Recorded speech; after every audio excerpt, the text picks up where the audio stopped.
Hey, it's Joshua here with another edition of Mortgage Clarity. And today we're going to talk about a question a lot of my clients have, which is how come your credit score looks different than mine? You know, a lot of people nowadays have got those cool apps that allow you to track your credit score so you can see things are happening. But then they get really kind of confused. Like, well, I went to the lender, they pulled my credit report, and they say I have like a 680, but my phone says I have a 720.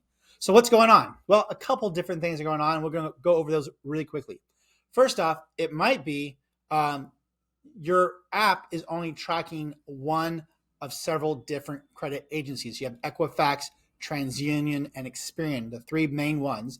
And so perhaps you're only tracking one of those, and a lender, when they kind of tell you what your credit score is, they're throwing out the high score, throwing out the low score, and they're going off the middle. So that middle score might be different than the one you're actually tracking.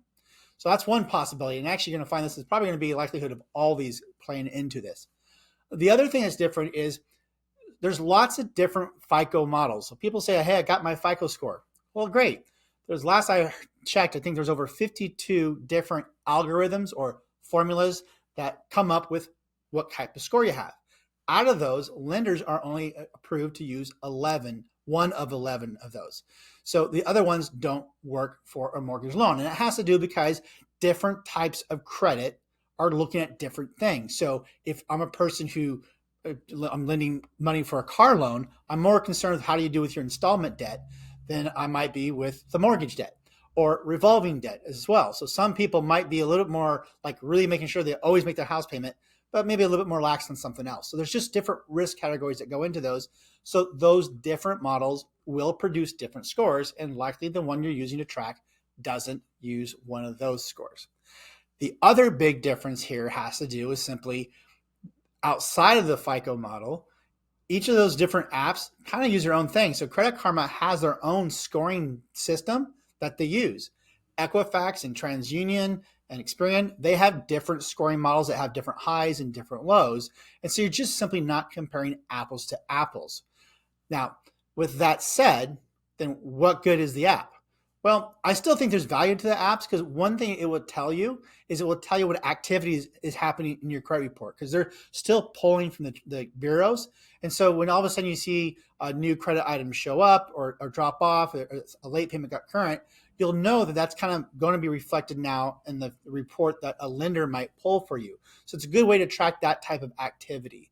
Another thing I would point out when it comes to things like, for example, Credit Karma or just different softwares like that, is again, because they're using different scoring models, there's certain things that if you're trying to fix your credit report on your own that you might do that reflects well on your Credit Karma, or again, not picking on them, just a different site like that, then it might on your lender's report. And I'll give you an example.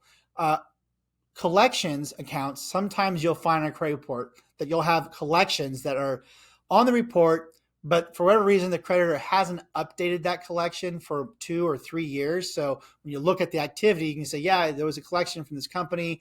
The last date it was updated was 3 years ago.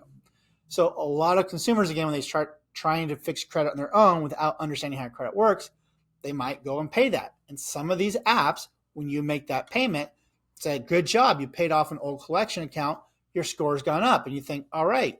Then you go to your lender, say, hey, I'm ready. They pull your credit report and it went down.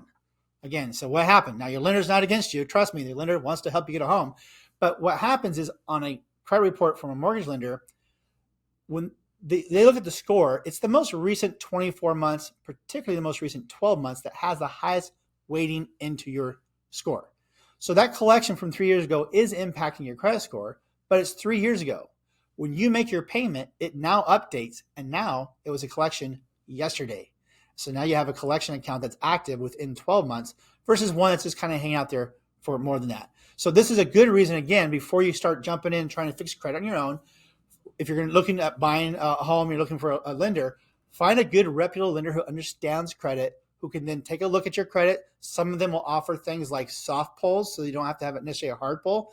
Take a look at what's there because you might find that paying off certain things will actually hurt you and not help you. You'd want to know that. So I hope you found this video helpful. Now you know why your credit score might look different and things you might do that might make it look better or worse compared to a report. So if you found this helpful, hit the thumbs up, be sure to subscribe, and share this with friends and family, because I tell you, a lot of people have questions around credit. They don't understand it, and it doesn't always make the most sense. So I hope you found this helpful. Till next time.